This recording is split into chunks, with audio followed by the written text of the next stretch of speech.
요즘 우리 그 어린 친구들이 알파 세대라고 불리는데, 알파 세대 말고도 사실 MZ 세대 아시죠? 이 친구들부터 시작해도 그 우리 때랑 이렇게 생각을 해보면 문해력이 오히려 굉장히 떨어졌다. 그리고 좀 그거에 대해서도 이슈가 많이 되고 있잖아요. 여러 이유가 사실 있는 것 같은데, 제가 많은 교육서를 보면서 생각했던 부분과 그리고 제 나름의 생각들을 좀 정리해서 요즘 아이들이 대체 왜 문해력이 떨어져 있는지 한번 생각해 보게 됐어요. 이 책에 보면 이제 이렇게 대학생들 있죠. 대학생들이 한 1000여 명 글쓰기를 해서 글의 수준을 이제 진단평가를 한 거예요. 그랬더니 여기 보시는 것처럼 대학생 수준의 글쓰기를 하는 친구는 36%밖에 안 되고 무려 초등학생 수준에 쓰는 친구들도 11%나 되는 거죠. 그래서 좀 놀라운 결과였고, 그리고 또 하나 이제 그 자료가 있는데 중학교 3학년의 어휘력을 측정해 본 거예요. 그래서 중학교 3학년을 측정해 봤더니 여기 보시는 것처럼 교과서 세부 내용 이런 것들을 다 파악하는 친구가 9%밖에 안 되는 거예요. 그 전반적으로 그냥 두리뭉실하게 이해하는 친구는 80%, 그리고 교과 내용을 전혀 거의 이해하지 못하는 친구가 무려 11%나 됩니다. 저도 사실 이 두 데이터를 보고 굉장히 놀랐어요. 이 정도인가? 라는 생각을 했는데, 그래서 그렇게 문해력이라는 키워드가 굉장히 이슈가 되었구나 라는 생각도 하게 됐습니다. 문해력이 떨어진 이유를 한 4가지 정도로 한번 생각을 해봤는데요. 첫 번째는 요즘 아이들 한번 생각해 보세요. 아이들이 여백이 없다라는 생각을 저는 했어요. 문해력 자체가 뭐냐면 글을 통해서 생각하는 힘을 키우는 거거든요. 그래서 독서를 일단 해야 아이들이 생각을 하게 되고, 그리고 생각을 해야 이제 문해력이 발달을 하는데, 예전에 이제 문해력보다 확장된 개념으로 보고, 듣고, 읽고, 쓰고, 말하자면 언어적인 모든 능력을 사실 총체적인 개념으로 문해력이라고 이해를 하면 좋아요. 아이들이 이제 학교 다니고, 그 다음에 학원 또 바로 이어서 가고, 그리고 거의 저녁에 집에 오면 초등 고학년 친구들만 해도 아주 늦은 시간이 되잖아요. 일명 학원 뺑뺑이를 많이 하다 보니까 이제 아이들이 독서할 시간이 없죠. 그리고 생각할 시간이 일단 없어요. 그래서 여백의 시간이 없는 게 생각할 시간을 갖지 못한다는 의미가 되는 거죠. 그 두 번째는 곰곰 생각해보면 저학년 때 주로 입학 전부터 시작해서 영어를 많이 하고요. 고학년 때 수학을 굉장히 많은 시간을 할애하게 돼요. 그래서 영수를 많이 한다고 국어 할 시간이 없다라는 생각을 했습니다. 우리가 초등학교 때를 생각해보면, 저는 70년대 생이라서 중학교 가기 전까지 영어 공부를 교과 과정에서 하지 않았어요. 그럼 그때 뭐 했냐? 물론 많이 놀기도 했지만 대부분의 시간을 국어 공부를 했던 것 같아요. 그래서 국어 공부하면서 거기에 더해서 책 좀 읽고, 그리고 수학도 그렇게 선행하던 때가 아니기 때문에 대부분의 시간을 이쪽으로 할애한 거죠. 그래서 어쩌면 문자 교육을 한 시간이 더 긴 그런 생각이 들고요. 세 번째는 한자 공부를 따로 많이 하지 않습니다. 한자 급수 시험이라는 게 있기는 하지만 아이들이 한자로 된 어휘, 우리말에서 약 70에서 80%에 육박하는 한자 어휘를 여전히 이제 저희가 글로 다 접하고 있긴 한데 따로 공부를 할 시간이 없는 거예요. 초2 때부터 저는 기억에 천자문을 그렇게 집에서 썼던 것 같아요. 집에서 다른 거 할 건 없잖아요. 시간이 많았고 저희 때는. 그래서 천자문을 매일 그렇게 10자씩 이렇게 썼던 기억이 나는데, 아이들이 인터넷의 약어라고 불리는 SNS상의 용어, 존버 이런 거는 알잖아요. 그렇지만 존기를 잘 모른다.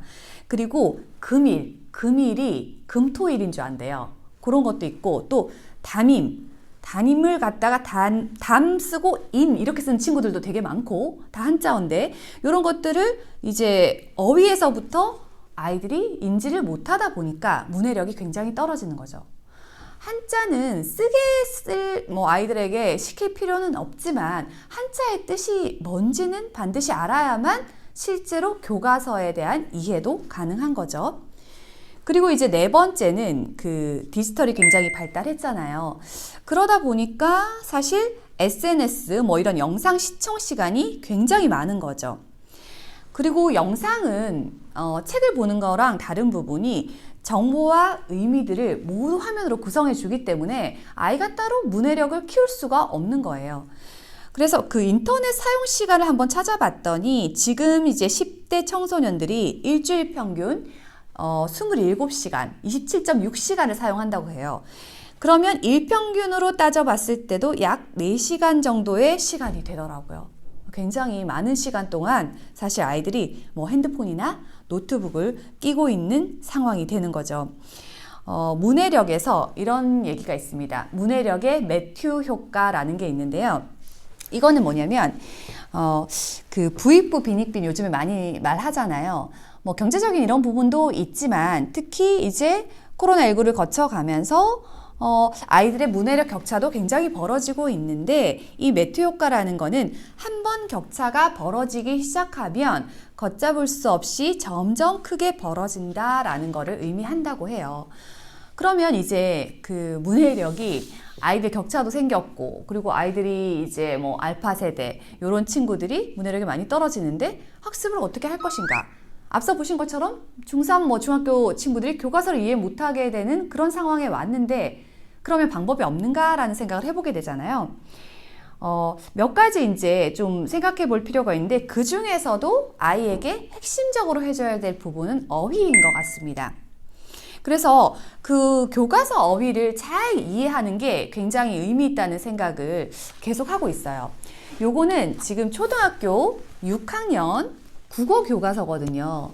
근데 이제 국어 교과서를 이렇게 보다 보면 이렇게 어휘들의 수준이 읽기 수준도 높지만 굉장히 높아지고요. 그 안에서 실제로 한자 어휘 있죠. 한자 어휘들이 되게 많아져요. 여기 제가 이제 아이들이 모를 만한 것들을 체크해서 5학년 아이에게 한번 사실 물어봤는데 뭐 침략, 풍족, 인의, 그 다음에 뭐 국조, 여기 완비, 건립 이런 이제 하나의 글에서도 여기 많이 있잖아요. 불화, 징조, 증오, 분해 전부 다 한자어예요. 그렇게 되어 있고 요거를 이렇게 세 페이지를 제가 표시를 해서 한번 보여줬더니 아이가 여기 체크한 것처럼 용모, 정확하게 용모에 대한 건 몰랐고 그 다음 동포 뭐 요런 단어들을 잘 이해를 못해서 요거를 이제 설명을 줬는데 이렇게 글들이 이렇게 6학년만 돼도 굉장히 길어져요. 중학교 고등학교 가면 더 이제 어휘들이 어려워진다는 얘기죠. 그래서 외국에서도 어휘를 굉장히 강조하고 있는데 그 EBS 당신의 문해력에서 실험한 것들도 그런 거였어요. 아이들이 수업하기 전에만 이 어휘를 좀 제대로 설명을 해줘도 아이의 수업 인지력도 굉장히 높아지고 흥미도도 굉장히 높아지더라고요. 그래서 아이에게 어휘에 대한 중요성을 잘 익히게 해야 되겠다. 일반적인 어휘들을 아이가 일상생활에서 쓰고 있지만 실제로 여기 교과서에서 나와 있는 어휘들은 저희가 학문적인 어휘를 따로 이제 공부해야 되잖아요. 그래서 그런 어휘들을 좀 해주면 좋겠다라고 생각했고 이제 제가 시중에서 찾아보니까 뭐 국어, 사회 뭐 이렇게 해가지고 각 과목별로 이런 어휘들이 있더라고요. 요거는 이제 보니까 중학교 1학년에서 3학년 국어 교과서에서 나와 있는 어휘들을 이렇게 뽑아놓은 거예요. 사실은 독서를 하면 많이 하면 어휘들이 문맥상에서 자연스럽게 사실은 이해가 되는데 그치만 그렇게까지 지금 아이들이 독서를 하지 않잖아요. 하기 어려운 상황이고 그리고 영어 수학에 뭐 할애하는 시간도 굉장히 높기 때문에 어쩔 수 없이 아이에게 따로 어휘를 공부하게 해서 그렇게 해서 문해력에 좀 가깝게 아이들이 좀 떨어지지 않게 향상시킬 수 있는 방법을 찾아봐야 되겠다라는 생각을 했습니다. 또 하나는 그 문해력이 사실 평가제도랑도 연결되어 있잖아요. 지금은 전부 지면평가에 이전에 저희가 쳐왔던 시험 방법을 계속 고수하고 있기 때문에 시험의 변화도 이 시대의 변화에 맞춰서 좀 필요한 것 같다는 개인적인 생각을 해봤습니다. 그래서 뭐 지면평가 외에도 디지털 문해력을 평가한다든지 문제 해결력을 따로 평가할 수 있는 방법들이 사실 평가 제도로 들어와 주면 아이들이 지금 뭐 디지털 시대의 아이들이잖아요. 그래서 디지털 문해력도 어떻게 이해하는지도 같이 공부할 수 있지 않을까라는 생각을 해보게 됐습니다. 그 앞으로 해외 사례도 마찬가지지만 우리의 교육이 그 주도적으로 문해력 교육으로 바뀔 것이다 라는 이야기를 하신 분이 있어요. 전 그 수능 출제위원이자 고려대학교 국어교육학과 교수였던 노명환 교수님이 그런 이야기들을 써놓으셨더라고요. 그래서 문해력은 아이의 학습 수준과도 관련이 있지만 평생 새로운 정보들을 이제 우리가 접하고 살고 있잖아요.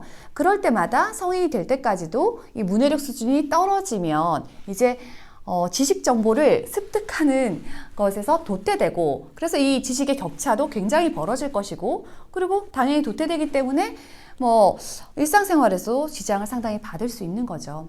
그래서 오늘 그 문해력에 대한 생각을 그전에 계속 해오면서 왜 지금의 세대 아이들이 문해력이 이렇게 떨어진 걸까 하면서 몇 가지 원인을 생각해 보게 됐고, 그러면 우리가 독서 외에도 이제 어휘에 대한 것들을 좀 중요하게 생각해서 국어 공부, 또 이제 실제로 아이들이 학습할 수 있는 기본 토대가 되는 공부들을 조금 더 탄탄하게 지금부터라도 격차가 벌어지지 않도록 노력해야 되겠다라는 생각을 해보게 됐습니다.